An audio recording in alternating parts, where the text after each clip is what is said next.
Bernard de Montréal. Vous avez connu? Cet entretien avec Donald Moses va vous permettre de mieux le connaître sûrement. Avez-vous connu Bernard de Montréal? 96% de la salle. C'est bien, hein? Fait que, donc, on peut dire que Bernard était quand même un personnage qui a fait qui a marqué ici, au Québec. Alors, on l'accueille immédiatement, Monsieur Donald Moses. Bonjour. C'est son vrai nom, hein? Puis moi, j'avais écrit ça comme Moïse. M-O-I, ça, parce qu'en anglais, Moïse, c'est Moses. Moïse en juif, en hébreu, Moïse, ouais. Mais en anglais, c'est Moses. Alors, Donald Moses, je sais que vous étiez dans l'ombre de Bernard, dans ses activités, dans ses séminaires. Vous étiez son homme de main, son organisateur, bien souvent, son homme de confiance. Vous l'avez connu comment, Bernard? J'ai connu Bernard au travers des conférences. Première fois qu'on l'a vu, je crois, c'était en 76, 77 sur un... 77. 77, donc... En mai 77. J'allais déjà à tes activités, et quand on a vu Bernard à la télévision pour la première fois, je ne sais pas si vous vous souvenez, ceux qui l'ont vu pour la première fois, on écoutait Bernard, on comprenait rien, on disait comment ça se fait, il parle français, puis on comprend rien. Oui, c'était une émission noir et blanc à ce moment-là. Ça a marqué. Et finalement, on a continué à aller dans les activités de Richard. Richard faisait des conférences au cégep à Longueuil. Édouard Monti. Monseigneur Parent. Monseigneur Parent. Et puis, de fil en soir, on a fait un séminaire. Et puis, c'est ça. On a connu Bernard. Comme je te dis, moi, je l'ai connu à ton émission, et ensuite, comme spectateur, puis après ça, comme assistant aux conférences de Bernard. Mais comment tu es arrivé proche de lui? On peut se tutoyer, on se connaît depuis. Oui. C'est un concours de circonstances. Évidemment, il n'y a pas d'hasard. Il y a toujours des événements qui font qu'on se rencontre. Bernard avait proposé qu'on crée, que lui appelait un directoire parmi les séminaristes. C'était en 1982. OK.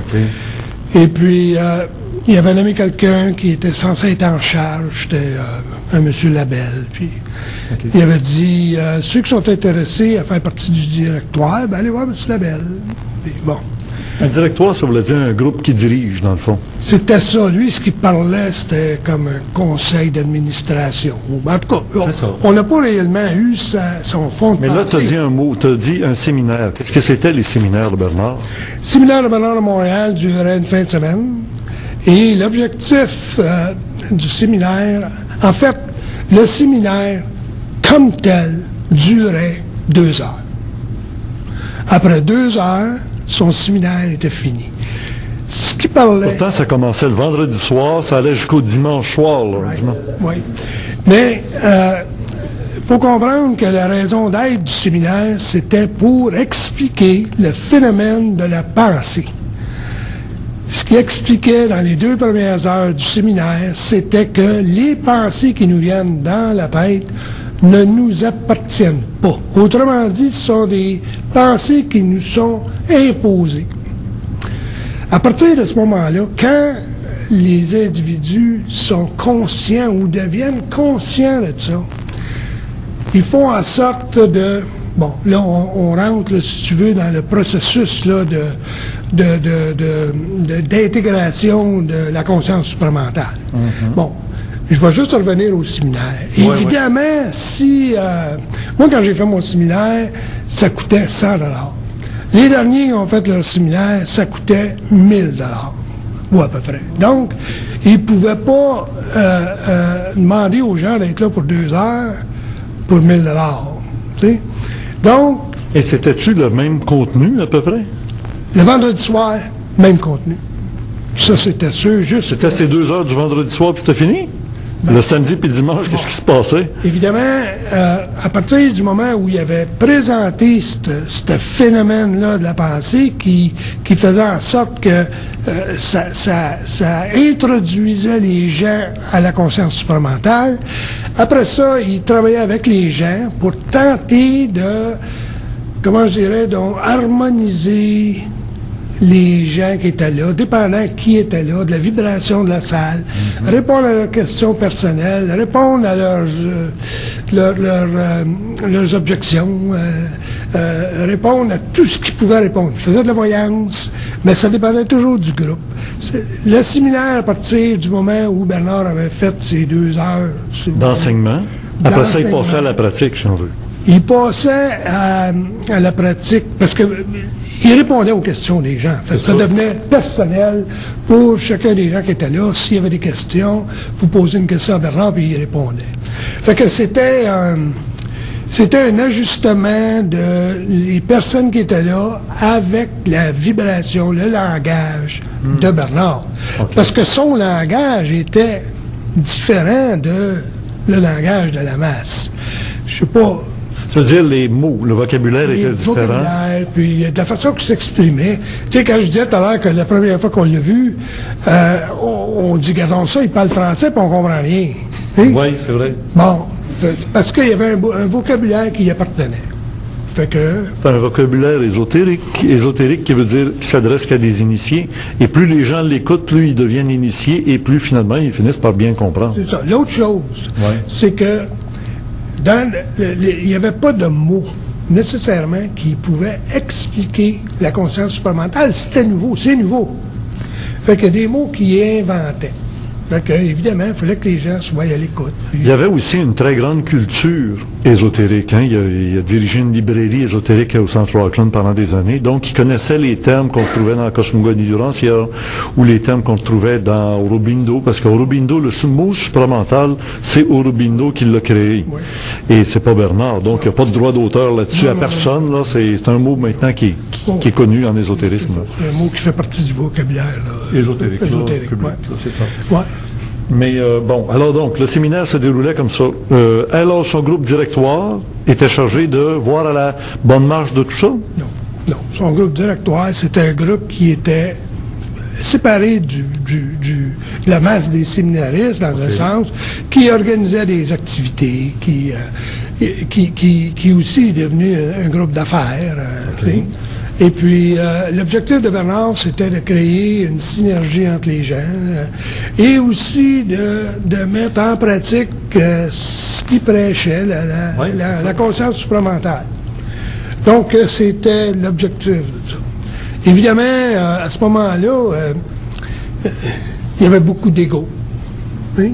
Puis ça n'a pas été très loin, le directoire et cette organisation-là. OK. Mais il y a eu une suite. Et si vous voulez, un deuxième groupe s'est formé en 86. À ce moment-là, j'en faisais partie aussi. C'est là que tu es vraiment arrivé en pleine action proche de Bernard. Oui, mais en fait, ma femme est devenue secrétaire de Bernard de Montréal en 84. Qui est toujours ta femme, d'ailleurs. Qui est toujours ma femme. Bravo. 43 ans de mariage. Ah ben, bravo encore plus, hein? C'est avec beau, la même femme. Ouais. C'est beau. C'est vrai, hein? Ouais. On peut dire son prénom. En tout cas, c'est Yolande, hein? Tout le monde l'a connu sous le nom de Yolande. Et combien, je te demandais ça en s'en venant ici, combien il y a eu de gens qui ont gravité autour de Bernard, qu'on peut dire que Yolande a rencontré, a contacté, par téléphone, par lettre? Il y a eu 3500 séminaristes, c'est pas vrai, oui. 3500 séminaristes. C'est personne qui a fait le séminaire. Un peu, je fais un calcul rapide. Ils n'ont pas tous payé 1000 $, là, OK? Non. Parce que là, je me dis, oh là, la fortune. Non, parce que au début, c'était... Tu sais, l'objectif d'avoir une masse critique comme toi, ça te permet de parler. Ben oui. Ça crée l'énergie et ça crée la motivation de parler.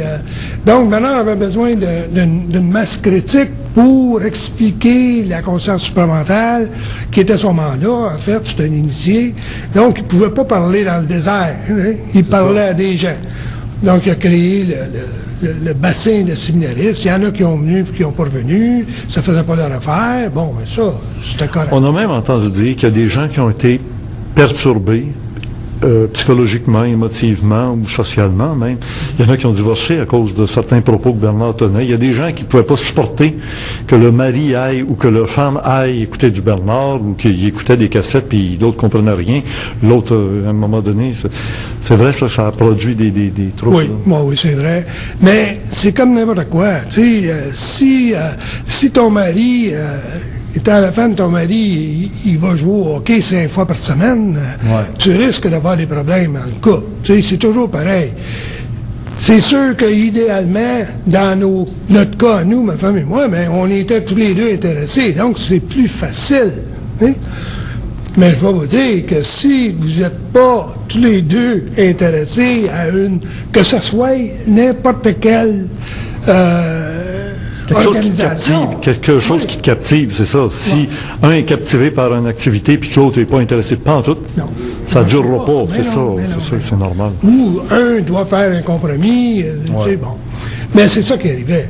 Et évidemment, il y avait des gens qui étaient peut-être un petit peu trop, comment je dirais, donc sensibles à tout ça. Ils prenaient trop le mot fragile, ils croyaient. Donc ça a créé des problèmes, évidemment. Mais c'est partout pareil. Peut-être que dans le cas de Bernard Montréal, vu que c'était réellement public, ça a été plus publicisé.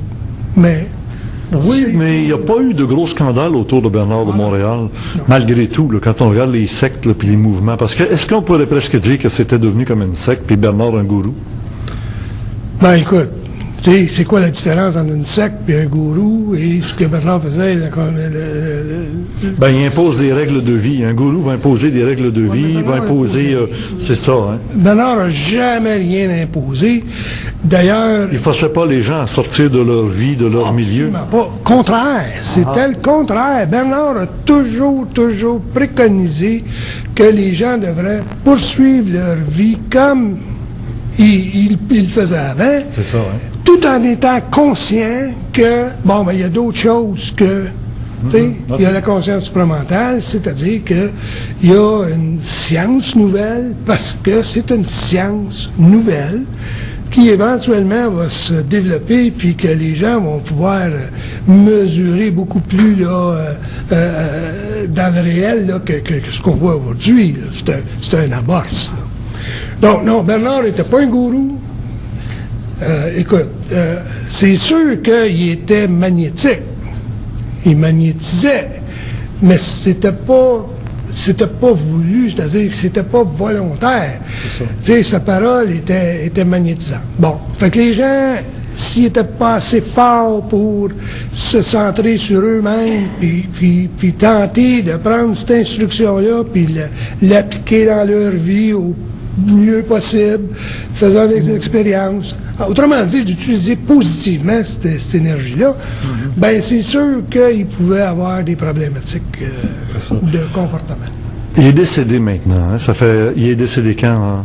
Il est décédé en octobre 2003.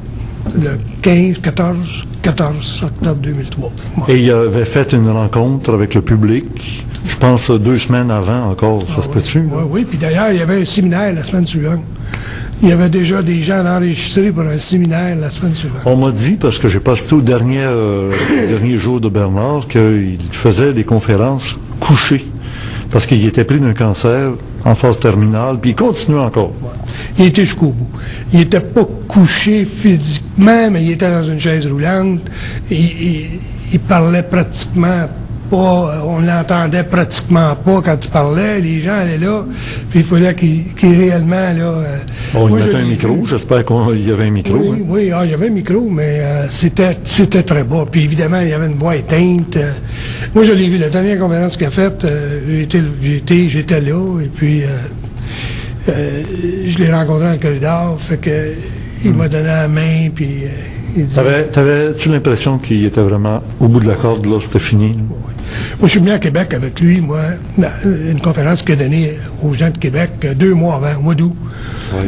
Puis, la raison qu'il est venu avec moi, c'est parce que j'avais un motorisé, un véhicule motorisé, donc il pouvait se coucher sur le trajet. Communément un camper, là? Un camper, oui. Donc, il pouvait se coucher. Okay. Et puis... bon, il n'a pas voulu se coucher parce que quand on était ensemble, il aimait tellement parler qu'on a parlé tout le long comme on a parlé ensemble dans le soir, tu sais. Mais il y avait un gros coussin en dessous de lui. Il était réellement là. Bon, ben alors, t'es certainement le gars qui peut le mieux me dire la grande question que je me pose. Comment est-ce qu'il voyait venir la mort? Bernard de Montréal, face à la mort, quelle était son attitude? Il ne voyait pas venir la mort. Pour Bernard, c'est sûr que peut-être intérieurement, tout le long qu'on est venu à Québec dans le motorisé, aller, retour, il me parlait de ses projets.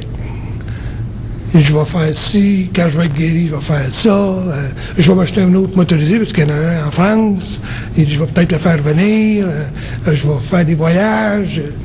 Il n'était pas question qu'il meure dans son discours. Puis, est-ce qu'il disait, je te demande carrément, est-ce qu'il disait, je mourrai pas? Il aurait pu dire ça. Il a dit que non, je ne mourrai pas. Ah. Il l'a dit tout le long de sa maladie. Et est-ce que c'est pas un...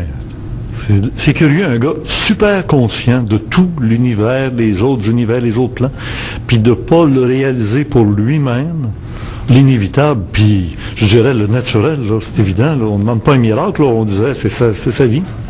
Bon, mais Bernard était conscient d'une chose.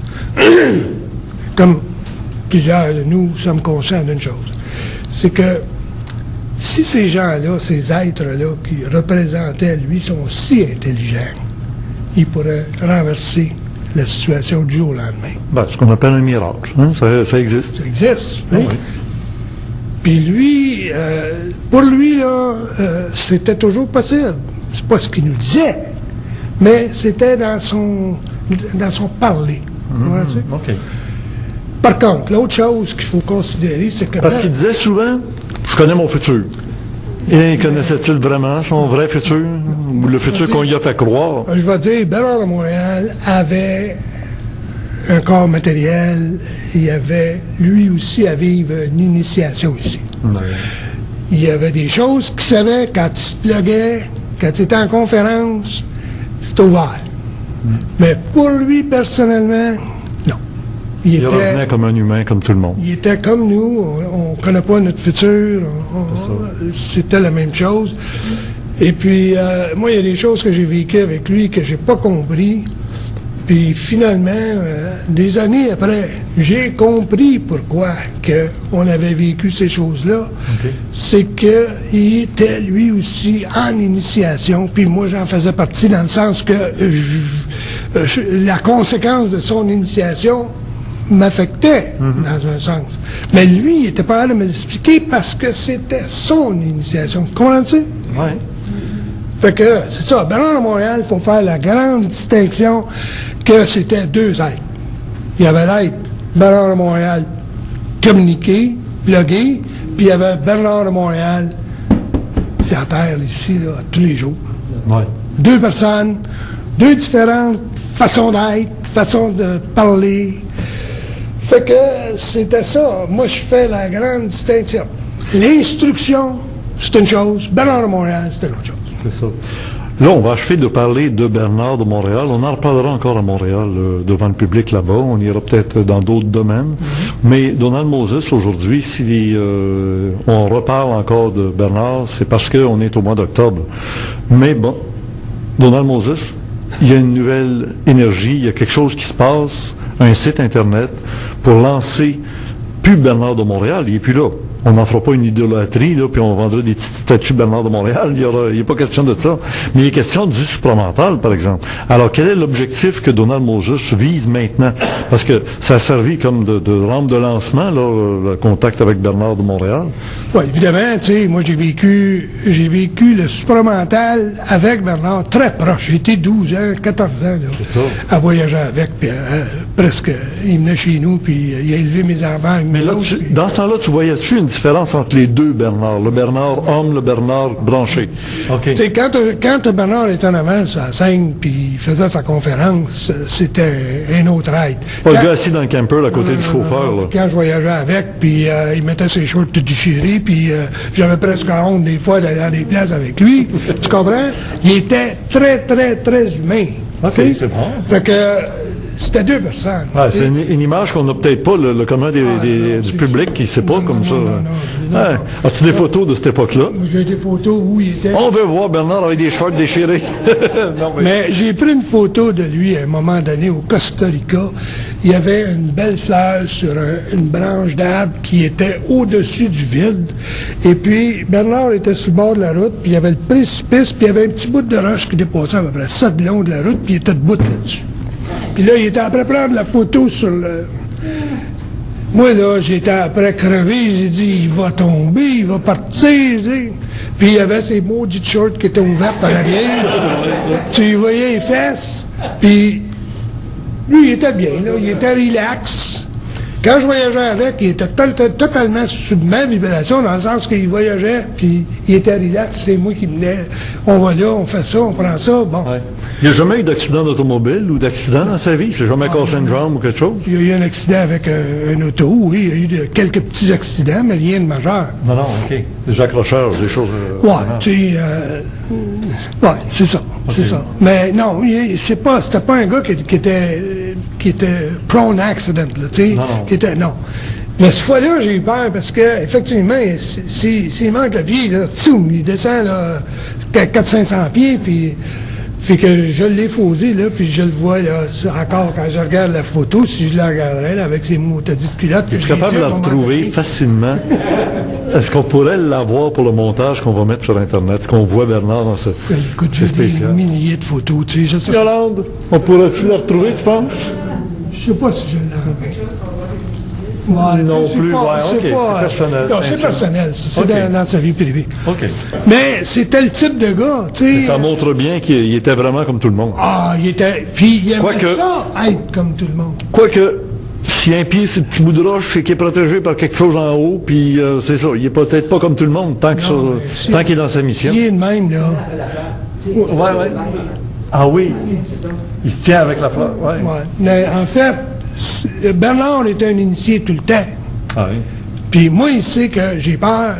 Quand tu fais ça, il va le faire. Tu comprends? Moi, j'étais avec lui dans les îles Vierges. À un moment donné, il dit, je chauffais le Jeep, il était à côté. Il dit, monte là. Fait que je monte là. Plus je montais, plus la route rapetissait. OK? À un moment donné, là, je regarde là, puis je regarde là, j'ai gelé, j'ai le vertige. Okay? Oui. Fait que là, j'ai gelé, là, j'étais plus capable d'avancer. Fait que je dis à Bernard, je dis, je suis plus capable d'avancer. Ah, ben, c'est pas grave, je recule. Mais, tu sais, pourquoi tu penses qu'il m'a amené là? C'était pour me faire vivre cette expérience-là. Bernard était comme ça, par exemple. Il était toujours un initié. Oui. Fait que j'ai reculé. Mais, tu sais... Puis avec lui, tu es en processus d'initiation constant. Tout le temps. Ah oui. Même quand tu te fais une joke, quand il est tranquille, quand il a ses culottes déchirées, il est toujours un initié. Mais Donald Moses, là, est-ce que c'est pas le cas de tout être humain qui vit sa vie sur Terre? Ça peut être tes enfants qui sont en train de t'initier, ça peut être ta femme, ça peut être ton voisin, ça peut être ton chien. Effectivement. Mais eux sont pas conscients qu'ils le font. Lui est conscient qu'il le fait. Okay. Tu comprends?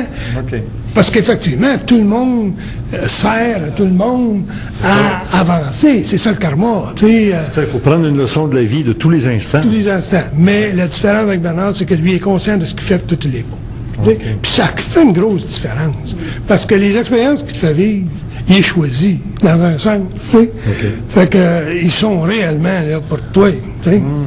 Fait que c'est ça qui rend l'expérience intéressante. Parce que... Mais là, il y a une question que le grand public se pose, puis on va la poser à Donald Moses, qui était très proche de Bernard. Pourquoi ce gars-là, il est mort d'un cancer? On sait qu'en général, un cancer apparaît 4, 5, 6 ans après un choc émotionnel grave que l'être humain ne peut pas gérer avec son cerveau parce que ça le dépasse, c'est hors de son contrôle, ce qui se passe dans sa vie. Et ce choc émotionnel engendre un cancer. Le type de cancer dont il est mort, c'est... C'est le cancer des intestins. Oui. C'est ça. Puis colon. OK, puis c'est devenu généralisé, évidemment. Ah, oui. Ben, ça a commencé par un cancer de poumon. Ah, okay. Oui. Ouais. Il a guéri ça. Ça a descendu. Ça s'est généralisé. Maintenant, pourquoi il est mort d'un cancer? Quel était le choc émotionnel qu'il aurait subi 5-6 ans avant? Non.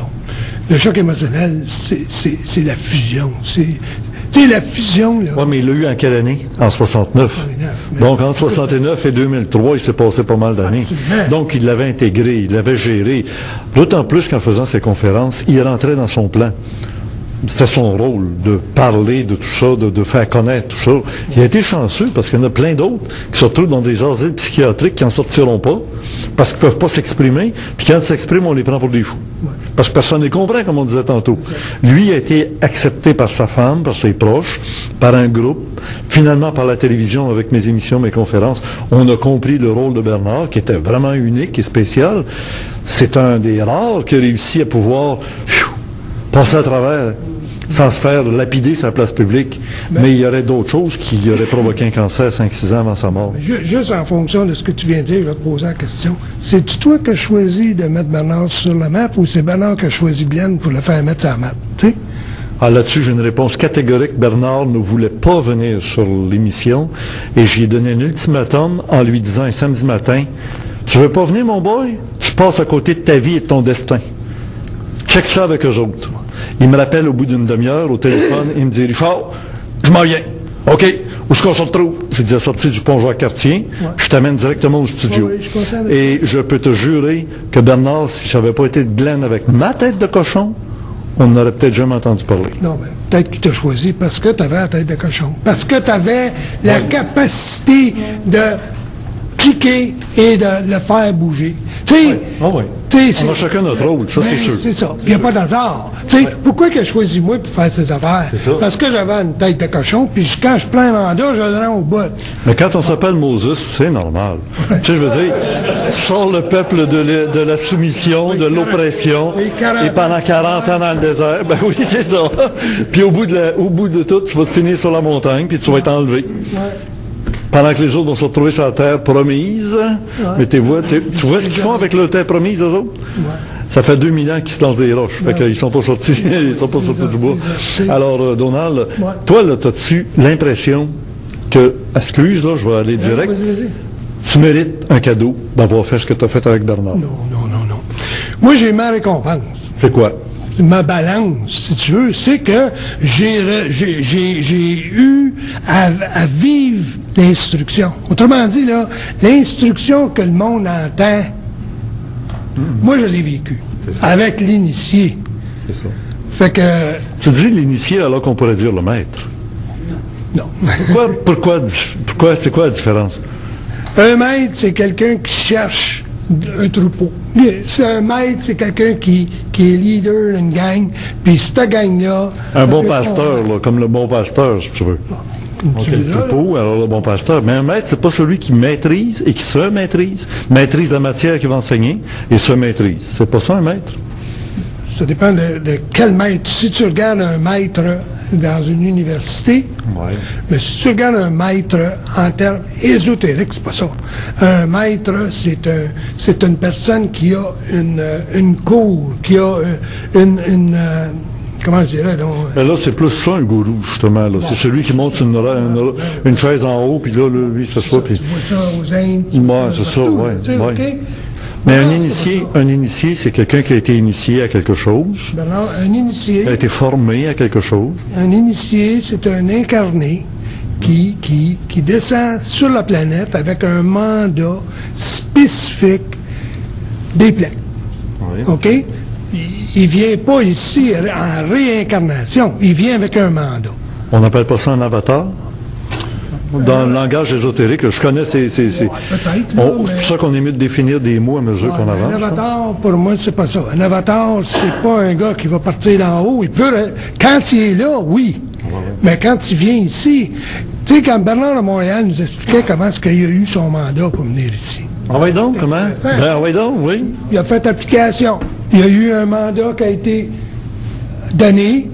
On a ce job-là à faire sur la planète Terre. Qui veut le faire? OK? Il a appliqué. Il a présenté 3 plans. 3 CV?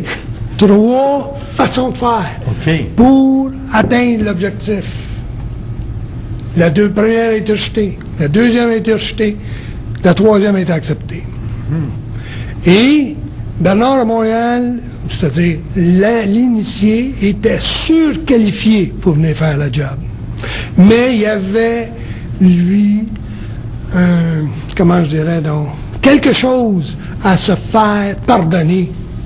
D'une façon de parler, là, parce que c'est pas de même que ça marche chez les plans. Mais il y avait quelque chose, lui, à rebalancer, parce qu'il avait fait d'autres choses. Il a déjà dit ça en public? Non. Mais non, écoute, moi j'ai passé des nuits à parler avec lui. Tu sais, là, sacremento. Yolande n'était pas jalouse des fois, là? Elle sourit, il n'y a pas de danger. On allait en voyage, puis qu'est-ce que tu veux qu'on fasse? On s'assoit pour le souper, ben on rouse, on va là, après le souper. Mais il parlait-tu d'autres choses des fois que de supramental? Ah oui. Bon, il pouvait parler de n'importe quoi. On sait qu'il nous a déjà parlé de coach Eaton, là. Ouais, mais... ouais, non, mais c'était nous autres, moi puis d'autres, qui l'amenaient toujours sur ces sujets-là. On posait des questions, nous autres, de curiosité, là, finalement, là. Puis il nous le disait, là, vous êtes trop curieux, là, tu sais, c'est pas... Ce que vous me demandez, là, ça vous servira pas, là, c'est de la curiosité. Ça vous regarde pas. Ben, il disait ça, ou il disait, ben, je vais vous répondre, mais c'est, tu sais, bon. OK. Fait que... Est-ce que Bernard a, un jour, dans des confidences, reconnu que oui, il avait rempli son mandat? Ou est-ce qu'il est mort avant que ça soit terminé? Puis que maintenant c'est Donald Moses qu'il faut qu'il fasse quelque chose pour que ça se continue? Non. Il n'a jamais parlé en fonction de mon mandat est fait. T'sais. Mais lui, est-ce qu'il a reconnu à un moment donné, ah ben, ma job est faite. Je suis content, j'ai fait ce que j'avais à faire. Bon, il l'a peut-être formulé dans le sens que, tu sais, j'ai plus rien à dire. Tout a été dit. Fait que, tu sais, quand il dit j'ai plus rien à dire, puis plus ça allait dans le temps, plus il avait un peu cette attitude-là. Tu sais. Je vais y aller aux conférences une journée, il va dire, ben, qu'est-ce que je vais leur parler aujourd'hui, là, tu sais, là, j'ai plus rien à dire, là, tu sais. Fait que, tu sais, il avait fait le tour. Il avait fait le tour. Il fallait pendant 25 ans. Oui, mais c'est ça. Il y avait toujours du nouveau monde qui se présentait devant lui, là, qui devait l'entendre pour une des premières fois. Au public. Oui, c'est ça. Ouais, au public, ben, c'était léger aussi, c'était plus léger. Les séminaristes, là, ils ne refaisaient pas 2 fois, puis 3 fois, puis 5 fois le séminaire, là. Il y en a qui l'ont fait plusieurs fois. Dans les premiers temps, non, il y avait trop de monde. Mais dans les 3-4 dernières années, là, c'était possible de le refaire si tu voulais le faire. Mais, en tout cas, il y en a un qui l'a fait 14-15 fois. Mais ça n'y a rien donné, remarque. Tu comprends pas vraiment bien. Nomme-moi pas son nom, hein? Non. OK, ben c'est comme s'il redouble sa 3e année ou sa 4e année 15 fois, tu sais.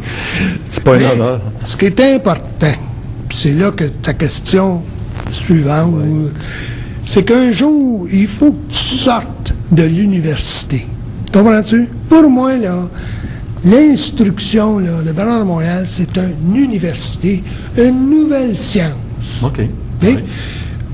Si tu vas à l'Université de Montréal prendre un cours d'ingénieur, un jour, tu deviens ingénieur, puis tu sors, puis tu t'en vas dans le monde, puis tu fais tes affaires. Tu mets en pratique ce que tu as appris. Exact. Avec l'instruction, il faut que un jour, les gens arrêtent d'aller écouter des cassettes, puis écouter tout ça, puis qu'ils mettent en pratique ce qu'ils ont appris. Alors, remarque que lire les livres de Bernard, écouter les cassettes de Bernard, c'est un peu comme dans les religions où ils vont à la messe à tous les dimanches, puis ils relisent le même évangile depuis 2000 ans. Fait qu'il y a comme un besoin de se remémorer, de se remettre. Puis on sait une chose, on lit Le Petit Prince de Saint-Exupéry. 5 ans plus tard, on le relit, on comprend des nouvelles affaires, on se dit, hein, c'était pas écrit, pourtant c'est le même livre. C'est ça. Bernard de Montréal a fait 132 cassettes pour les séminaristes dans les 4 premières années de 80 à 84, là, 85 peut-être. Là. Bon. On les a tous écoutés religieusement dans ce temps-là. Là, j'ai recommencé à écouter des cassettes aujourd'hui, 25 ans plus tard. Puis? J'ai jamais entendu ça.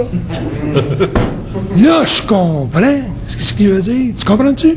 Là, tu as 25 ans d'expérience. C'est ça. Fait que là, tu peux comprendre ce qu'il disait il y a 25 ans. C'est un peu comme la Bible a été écrite il y a 2000 ans, puis on commence à la comprendre dans certains... Oui, mettons. Mais chacun la comprend à sa façon. Fait mais quand même. T'sais, on peut donner des explications, des choses que tu sais, Vierge Marie qui enfante sans relation. Oui. Il y a 2000 ans, c'était impossible. Mais aujourd'hui, on sait que c'est possible. Ah oui, Oui? Bon. Fait que, tu sais, il parlait en parabole dans ce temps-là. L'étoile des rois mages qui passait au-dessus du champ des bergers, puis qui faisait un son qui attirait les bergers vers la crèche. C'est pas une étoile qui passe au-dessus d'un Les champ. étoiles se promènent bas. Pas bas de même, en tout cas, hein? Bon. C'est ça. OK. Tu sais, fait que, il y a des choses que tu peux pas comprendre dans ce temps-là, que tu comprends aujourd'hui. Il y a des choses que Bernard a dit, il y a 20 ans, 30 ans, que le monde, puis nous autres même, va comprendre beaucoup plus, de façon beaucoup plus importante, là, parce qu'il parle pour 2500 ans. La conscience supramentale, c'est une finalité. Tu sais, il y a des gens qui nous disent, je suis supramental. Hein? Il n'en existe pas de personne supramentale là. Ça voudrait dire quoi, ça, supramental? Ben, c'est ça, je ne sais pas. Je ne sais pas ce que les autres veulent dire. OK. OK? Mais eux disent qu'ils sont supramentales. Donc, tant mieux, tu sais. Moi, j'en ai vu qui avaient acheté les mêmes montures de lunettes que Bernard, fumaient la même marque de cigarettes, et disaient des phrases comme des perroquets de Bernard, là, les mêmes phrases avec le même ton de voix pour le tour, hein? Fait que, tu te dis, oui, des clones. Pas dit des clowns, là, j'ai dit des clones. Et finalement, on se demande, oui, on est dans le temps de l'Halloween, au mois d'octobre, novembre, il y en a qui copient, qui prennent le masque de l'autre, puis tout ça. Ceux-là, ils l'ont pas compris, l'affaire. Ben non. Il y en a qui imitent Elvis Presley encore, puis il y en a qui pensent qu'il n'est pas mort. T'sais. Fait que qu'est-ce que tu vas faire? S'il y a certaines personnes qui se déguisent à Bernard à Montréal puis qui parlent comme lui, c'est sûr qu'ils sont accrochés après le personnage, sont accrochés après la forme, tu sais. C'est pas ça le supramental. Bon, ben là, Donald, on arrive dans le message de Bernard, l'idée de la conscience supramentale. C'est quoi la différence entre une conscience ordinaire et la conscience supramentale? La conscience supramentale, c'est un plan, c'est une dimension. Okay? Quand tu es dans la conscience supramentale, tu n'es plus ici. Tu es sur une autre dimension. Donc, une autre dimension. Tu ne peux pas être parfaitement dans la conscience supramentale et vivre ici. Impossible. Okay. Parce que tu vas être trop éthéré. Puis c'est un peu ce qui est arrivé à Bernard. Tout à l'heure, on commençait à en parler, puis je me suis pas rendu jusque-là. Mais Bernard, le fait qu'il pouvait lever sa vibration à un taux tellement élevé, c'est qu'il devenait beaucoup moins physique, plus éthéré. Bon, tu connais les extraterrestres, OK? Les extraterrestres, certains extraterrestres, ils ont une grosse tête puis un petit corps. Pourquoi? Parce que ils sont tous dans la tête. Ils sont dans le mental, puis ils ont laissé un peu aller leur corps. Leur corps est tellement en dégénération qu'ils ont un problème. En tout cas, je ne sais pas si te l'ont dit, mais maintenant, l'air, ils vont te le dire. C'est ça. Ils ont un problème. Fait que Bernard, plus il est dans l'éther quand il fait ses conférences, puis plus il prend son énergie physique, puis il la disperse, puis finalement, il devient faible dans son corps. Est-ce qu'on pourrait dire que lui n'avait pas intégré complètement la conscience supramentale, sans ça, il n'aurait pas fait cette erreur-là? Non, il ne pouvait pas l'intégrer plus que ça, la conscience supramentale, parce qu'il n'aurait pas pu vivre sur le plan physique. Bernard me disait qu'il était fusionné à 70%. Ah oui, tu as déjà dit ça? Ben oui. Tu sais, que je te répète, 25 ans de conversation, il en a dit des affaires. Oui, mais des affaires qu'il n'a pas dit à tout le monde, ça, j'avais jamais entendu ça. Non. Mais à 70%. Parce qu'il dit, plus que ça, je vis plus. Je peux plus vivre. Mon corps, il ne sera pas capable de le supporter. Comprends-tu? Fait qu'il y avait un 30% qui était ici, là, OK? Mais quand il était en avant sur le stand, là, puis il faisait une conférence, là, il était plugué à 100%. Oui. Ben, moi, je me souviens de l'avoir vu qu'avant qu'il commence à parler, moi, je faisais une introduction, il était assis dans des gros fauteuils, et puis moi, je le voyais à côté de moi, là, puis là, il en tremblait. Là, il tombait comme dans un état de transe ou d'état second, d'état altéré de conscience, pour entrer justement en fusion. Puis là, il savait même pas de quoi on était pour se parler. Absolument. On se serrait la main une fois par mois, on s'assoyait, ça commençait, posait la première question, paf! Là, des fois, ça y prenait 30 secondes de silence, 10 secondes. Là, ça partait. Puis des fois, là, je posais 3 questions dans 1 heure. Oui, ben oui. Puis je me disais, pas parce qu'il forcément. voulait faire gagner ton argent. Ben, Est-ce qu'il aurait pu parler pendant 1 heure? Ben oui, c'est ça. J'aurais eu honte, tu sais. Mais c'est ça. C'est à suivre avec Donald Moses, à Montréal cette fois, dans la salle 610. Il va aborder d'une manière plus intime le sens du message de Bernard de Montréal, branché